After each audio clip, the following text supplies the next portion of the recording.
Hello and welcome back to the next episode of Finding Yourself. I'm Dr. Holda Gueye, and in today's episode we are going to tackle something big. What I'm going to talk to you about today will literally change your life if you take it in and apply it to your life. I hope that as you journey with me, that you don't use this podcast simply for information, but that you're using it to actually transform your experience. Today we are talking about emotions and our relationship with emotions. Up until now, you have probably had the same relationship with your emotions that everyone else does. That is, you try to suppress or avoid the ones that don't feel good, what we call the negative emotions. And you try to do your best to stay in the more positive, more comfortable emotions. And what are the negative emotions? Well, we don't need to list them, but they're basically all the ones that make us feel uncomfortable. We are angry, sad, bitter, resentful, overwhelmed, anxious, depressed, all of the things we don't want to feel. And so what we've done as a society, and we have many practices that actually attempt to suppress these emotions, to try to avoid feeling them, is we run away from them, we bury them, we look away, and we do our best to get back to happiness. This is not only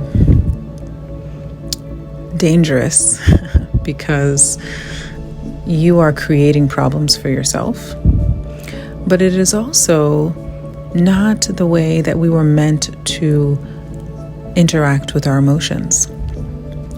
I am going to present to you a new paradigm that I want you to take in, and that is our emotions are just messengers. They are literally your friend. Your emotions want you to know when you are not being yourself, when you are not being authentic. And once you know that, once you grasp that, your relationship with your emotions have to change. And so what do I mean that our emotions are messengers? Well, let's go through each emotion so I can show you how your emotions are actually just your messengers. There are three main emotions. Under each one of these three emotions is every other single emotion you can think about. So think of it as a tree branch, and you have three main trunks, and every other emotion is a derivative of one of these three. And you can go through the exercise and think of various emotions, and you'll find that they will always fall under one of these three big, quote-unquote, negative emotions. And these three emotions are sadness, fear, and anger. Now, what do each of these big emotions tell us? When you are feeling sad, when you experience sadness and all of its derivatives, whether it's boredom, maybe you're depressed,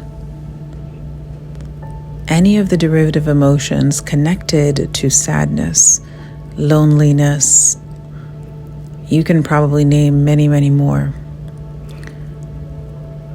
Your true self is trying to let you know that you have forgotten your connection with all that is. Your connection to the universe, to God, to life, to nature, to everything, because this is the truth. We are all connected. Separation is an illusion. And so whenever you are feeling this way, it is simply a reminder that you have forgotten how much you are loved and how connected you are. I remember how deeply, deeply, deeply sad I was when I lost my niece early this year, and then again lost my father not too long ago, just in about a month ago. And grief, of course, is a very accentuated experience of sadness. And anyone who's lost a loved one knows that there is a wave where you feel like you have been abandoned, like you have been betrayed, almost like you belonged in a circle and all of a sudden you were just dropped out of an airplane. And you feel betrayed, and it's all part of this feeling of grief. And as soon as I remembered how connected I was, not only to those that I've lost and that they are still here and I'm still with them and them with me, and how loved I am, and that all of this is just part of this thing we call life that I am a part of, my grief became manageable. And so do this every time you feel sad or any of the sister emotions of sadness. And if you can sit down and journal, that'll help you. And ask yourself, in which ways am I forgetting how much I am loved? In which ways am I forgetting how connected I am? Moving on to the next quote-unquote negative emotion. And again, I say quote because I do not view these as negative. Our emotions are our friends. The next one is fear.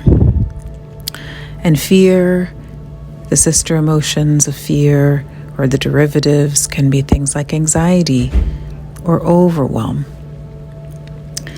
There are many.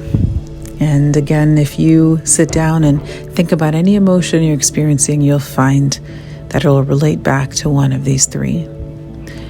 And so what is the message of fear? Fear is what you feel when your authentic self wants you to know that you are trying to control something. You're trying to control an outcome. You're trying to control the future. You're trying to control, and therefore the experience of fear or its derivatives show up for you. I have lived in fear for so much of my life. And once I realized what fear was trying to tell me, I was able to let go and step out of that experience. I was afraid that I wasn't going to make it, meaning I wasn't going to be able to fulfill my life's dreams. I wasn't perhaps going to be able to carry out my projects of becoming a doctor. I was afraid that something would happen to my kids. I was afraid that my finances would go in shambles. I had so many fears. And all that was me trying to control future outcomes, not allowing myself to simply flow with the journey of life, to experience it as it comes.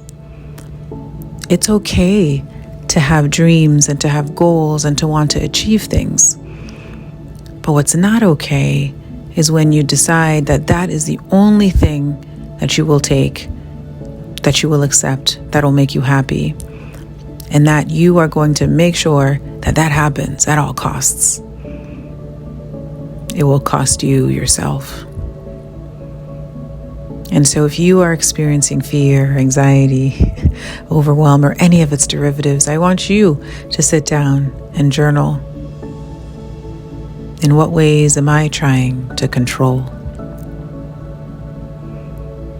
And the last emotion is anger. And anger also has many derivatives: bitterness, resentment, even jealousy. Those are all derivatives, sisters of anger. And what is anger trying to tell us?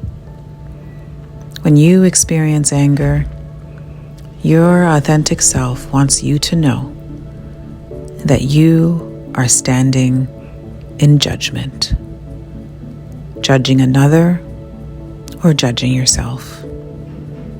And judgment is problematic because as soon as you begin to judge someone, something, yourself, you no longer have the capacity to see it for what it is. You have relinquished your ability to literally see everything beyond what you have decided this person or this thing is. A basic example is being cut off in traffic and making assumptions and judgments of who you think that person that just cut you off are. We all do it. And of course, what's the emotion that comes up? Anger. But what if I told you that the person who cut you off just got a phone call that their loved one was dying in the hospital and they wanted to get there as fast as they could so they can have that last conversation with them? Changes your feeling, doesn't it? Now you're not angry anymore because you've let go of judgment. And as you judged this person who cut you off as an asshole or a jerk or whatever it is that made us angry, you cease to see them. You cease to see them for who they truly are. This sad, frantic, desperate person that is trying to get to their loved one before they take their last breath. And we do this to ourselves. We judge ourselves for our past mistakes, things we've done, things we've said, things we think we should have achieved or haven't achieved. And every time you do that, you are relinquishing the ability to see your true self. Every time you judge another, you are relinquishing the ability to see them. I remember being angry at different political organizations. As the daughter of a diplomat, I was very much immersed in politics.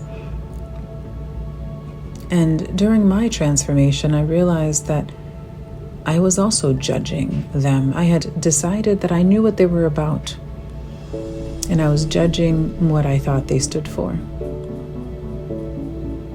And so I actually took the initiative to talk to someone from this particular party that I won't name. And of course, everything that I thought I knew disappeared. I found that we actually wanted a lot of the same things and cared about the same things and wanted the same thing for our country. Anger is always a sign that there's something that you are judging, and a call for perhaps to make some room to let go of the judgment and to try to see what it is that you are looking at differently, more holistically. It doesn't mean that you may not decide that you disagree or agree. It's not about that. It's about allowing yourself to see people, yourself, for all that they are, and to let go of judgment. So I want you to apply these to your life today and watch how everything transforms. This principle, this change in your relationship with your emotions will probably be one of the biggest shifts that you will make in your life. And I'm so excited to watch you on this journey. I would like to hear your aha moments, your shifts, your transformation. And I look forward to meeting your true self. So until the next video, I want you to always remember to shine as if you are the one, because you are.